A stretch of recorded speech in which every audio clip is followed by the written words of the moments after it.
This is not going to be another classic children's story is actually way more gruesome than you thought video.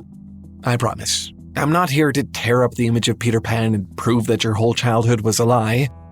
Okay, well, maybe I'll do that just a little, but it's not the point.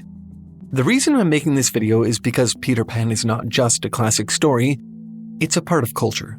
We all recognize the symbols: Neverland, the pirates, the Lost Boys, fairies, fairy dust, mermaids, Captain Hook, the misbehaving shadow, the daring little boy who never grows old. It's a story that has sort of become childhood. Peter Pan himself is almost a patron spirit of youth, both an incarnation of the impudent desire never to grow old, and a wistful acknowledgement that one day you must. This is true of the Disney film, the one that everybody knows, and you'll probably be surprised to know it's basically also true of the original story. This is one of those odd cases where the core content of the original and its adaptation aren't really that different. The biggest difference between them is a bit more conceptual. If Peter Pan is childhood, then using almost all the same symbols, the original J.M. Barrie story offers a very different perspective on childhood. Yes, it is still about the innocence, the purity, the joy of childhood, but it also considers something that not many other pieces of popular media do: the heartlessness of children.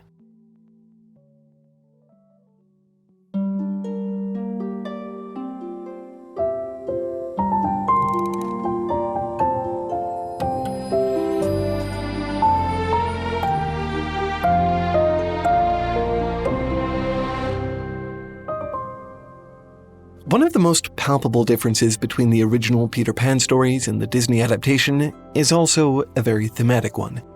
Originally, Peter Pan was like a baby. In the Disney version, at a glance, I'd give him, 14, 15 years old. In the first story that the character ever shows up in, The Little White Bird, written in 1902, he's just 7 days old, and he gets off to kind of a rough start. In that original story, the author takes for granted that, of course, all babies start off as birds.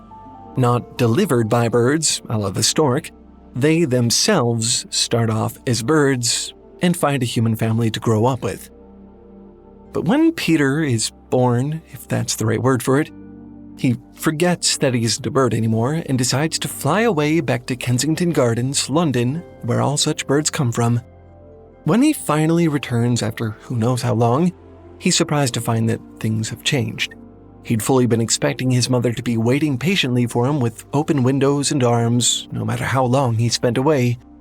Instead, the window is closed, and she's asleep, cradling a new baby boy. That's our first ever introduction to Peter Pan. The story would change a little in future versions. In the 1911 novel Peter and Wendy, the backstory is mostly the same, but he's been aged up a few years. We aren't told exactly how old he is, but it's still far closer to babyhood than the Disney adaptation. He's described as still having all his baby teeth and his gurgly first laugh. When Barrie commissioned a statue of Peter Pan for Kensington Gardens, which, if you didn't know, is actually a real place, he gave the sculptor this reference photo. An image of an actual 6-year-old boy dressed as Peter Pan. That's probably about the final age range of the original character. Wendy is described as being about the same age, and the Lost Boys can't be more than a couple of years older than either of them. I'm not trying to split hairs here. This is, again, not just a material difference in the stories. It's an important thematic element. The difference between a 6-year-old and a 15-year-old is, in developmental terms, an eternity.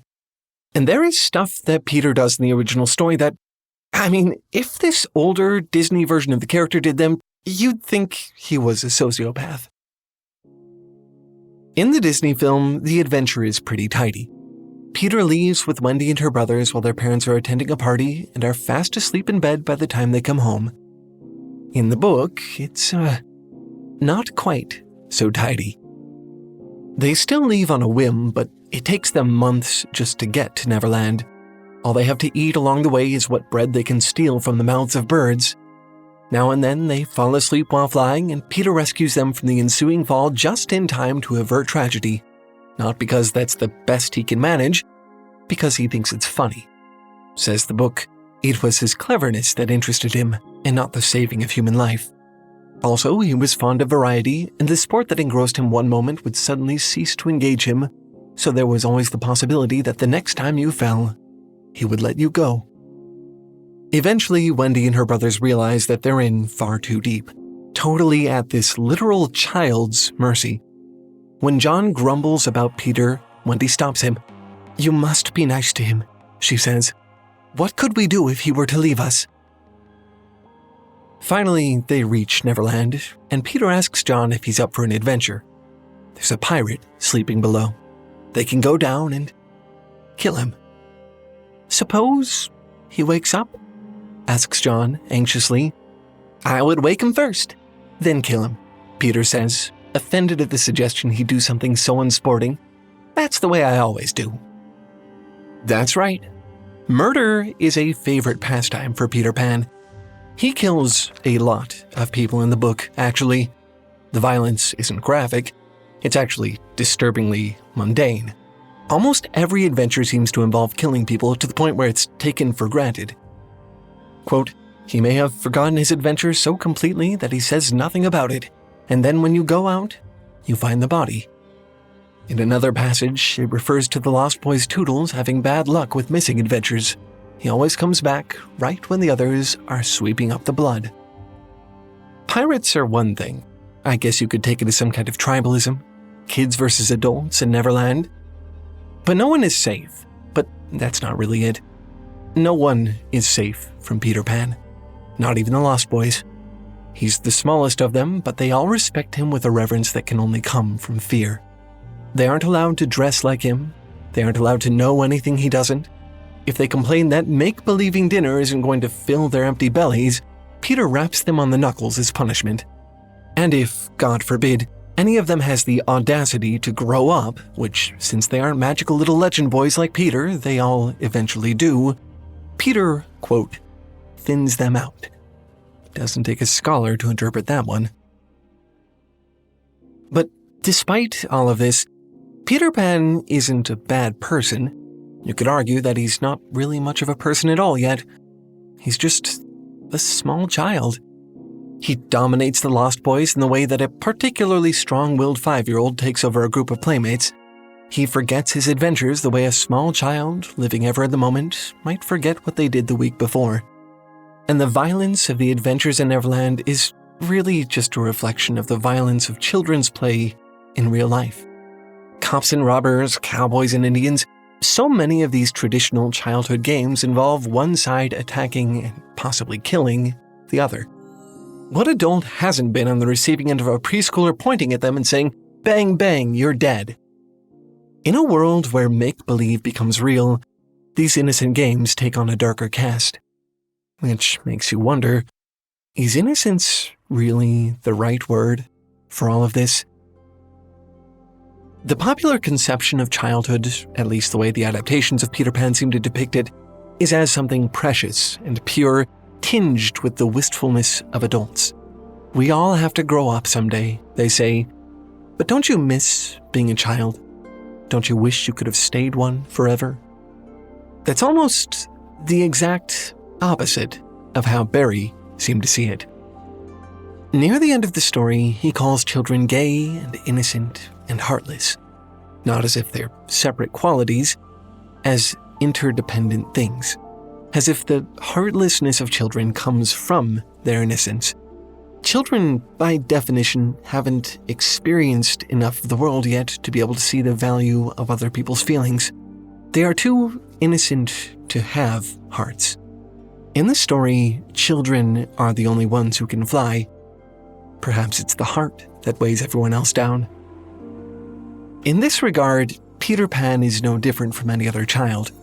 What really sets him apart is that he's magical. For him, there's no difference between make-believe and reality.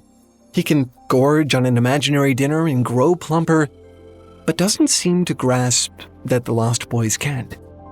His inability to conceptualize their different perspectives is why he treats them so callously. And it isn't just Peter who acts like this. It's all children, to some extent. Human children are born with the early seeds of empathy. At only days of age, they can mirror facial expressions and they react to other humans' discomfort by crying. They naturally feel for those around them. But empathy, the ability to not just recognize someone else's feelings, but to understand them and apply them to yourself, that has to be taught. And it's not quick to learn. People continue to refine their sense of empathy well past adolescence and even into adulthood. In an article for Psych Central about empathy development in young children, Dr. Lawrence Kuttner poses a situation. A preschooler complains about having a stomachache. One of their classmates comes over and comforts them. Another comes over and punches them in the gut. Both children, Dr. Kuttner says, are demonstrating empathy. They recognize the other child's pain, and it makes them unhappy. The child who responded with violence simply doesn't understand how to resolve that unhappiness. Peter and the Lost Boys have never had responsible adults around them to teach them to respect others' feelings. Without that guiding influence, they are unmoored. Motherhood is a major theme in the original work. Peter at first tries to kidnap Wendy to be a mother for him and the Lost Boys, someone to take care of them and tell them stories. How nice that would be for them. There's a passage where two of the Lost Boys, who have never even experienced a mother's love, muse idly about how they do quite like a mother's love, as if it's just some disposable thing you can have when the mood strikes you. There's this aloofness about unconditional love. They just don't seem to understand it at all. I mean, here they are, having vanished from home for months, and Wendy is the only one ever to spare a single thought for how their parents must be feeling. Thus, children are ever ready, writes Barrie, when novelty knocks to desert their dearest ones. Off we skip like the most heartless things in the world, which is what children are, but so attractive, and we have an entirely selfish time, and then when we have need of special attention, we nobly return for it, confident that we shall be embraced instead of smacked. It's not until they hear about what happened to Peter, when they realize that they might not be able to return home, that they start to take it seriously. But Barrie won't let us forget how selfish the children are being. He calls them rubbishy children and brats, and even declares Mrs. Darling his favorite character more than Peter or Wendy. It would serve them right, he says, if their plans for a grand welcome home were dashed by their parents being away in the countryside. That, Barrie writes, would be the moral lesson that they had been in need of ever since we met them. They don't receive that lesson, though. They do prance right home and are welcomed with open arms, just as they expected. The children are allowed to go off and be heartless creatures, and they're insulated from any repercussion by the patient safety net of parental love. Even the Lost Boys are allowed to return. The Darlings, despite the fact that they can hardly afford to feed the kids they already have, decide to adopt all of them. If anything, the children know now that it is okay to be careless and to take advantage of the ones who love you most, because children are innocent and must be protected, even if it means they never grow a heart. Wendy is even allowed to go back to Neverland to help Peter with his spring cleaning once a year. In the end, none of the kids regret the selfishness of their actions. Except, strangely, Peter. Peter initially has a plan to keep Wendy from leaving. He'll close and bar the windows to make it look like her mother didn't want her home, just like what happened to him when he was a baby. But as he flies to the window to do so, he sees Mrs. Darling sitting in the nursery, crying quietly. At first, he's angry. After all, he wants Wendy. They can't both have her. Like the child who punches the classmate with the stomachache, he recognizes someone else's distress is making him uncomfortable and wants to lash out at the problem. But his anger soon fades, and in possibly the one truly selfless act in his whole life, he abandons his plan. He will allow Wendy, possibly the only person he's ever cared about, to leave him. In a quiet moment after the other Lost Boys are adopted, he finds himself alone with Wendy and Mrs. Darling, who offers to adopt him too. But He refuses. He doesn't want to go to school or grow a beard or work in an office. He never wants to grow up. He wants to run and play and have fun in Neverland forever. He chooses to live in the moment, constantly forgetting his life a few days prior with a rotating cast of playmates he never has to grow a true attachment to. But as he leaves, he turns and looks at the family together, basking in their love for each other.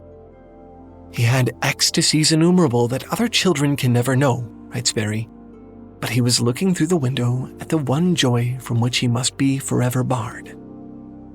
Peter would never grow old. But that's okay, because growing up doesn't mean getting old. It means growing a heart. And our cruel little sociopath is, by the story's end, perhaps the only one who does. Actually, growing up can mean a lot of different things. Growing a heart, yes, but learning how to navigate your world as well. Getting a proper education. As you can imagine, not having a childhood and all, I didn't have a great opportunity for schooling. Everything I've learned I've pretty much had to bootstrap from the internet. I'm sure a lot of you can relate. It's not easy, but there is one tool I've found really useful. Something that turns education into more of a fun, passive, daily thing I just get to do, pretty stress-free. You may have heard of it before. Today's sponsor, Brilliant.org. I'm honestly shocked how well this has been working for me. This is the first time, maybe ever, I've been excited to learn about math. Lately, I've really been enjoying Brilliant's logic course, which is helping me to grasp the very basic underpinnings of how to think about math and how to think in general. It's also full of robots, which, definitely a bonus. I describe a lot of what you do on Brilliant more as mini-games than study. It's really, really easy to grasp and moves exactly as slow or as fast as you want it to. Almost like having your own personal tutor without ever having to leave your computer. And, at a fraction of the cost. You can actually start for free if you want to. Visit brilliant.org/TaleFoundry or click the link in the description to get your first 30 days free. And if you like what you see and you want to sign up, TaleFoundry fans get 20% off. Just make sure you use our link. Again, visit brilliant.org/TaleFoundry to get your first 30 days free and 20% off a year subscription. If you're a creative like me and you feel behind or stuck, this is just a really painless way to start working on that. There's nothing to lose and it could make a huge impact on your life. Go give it a try. Anyway, that's all for this one. Thanks for watching and keep making stuff up. I'll see you next week. Bye.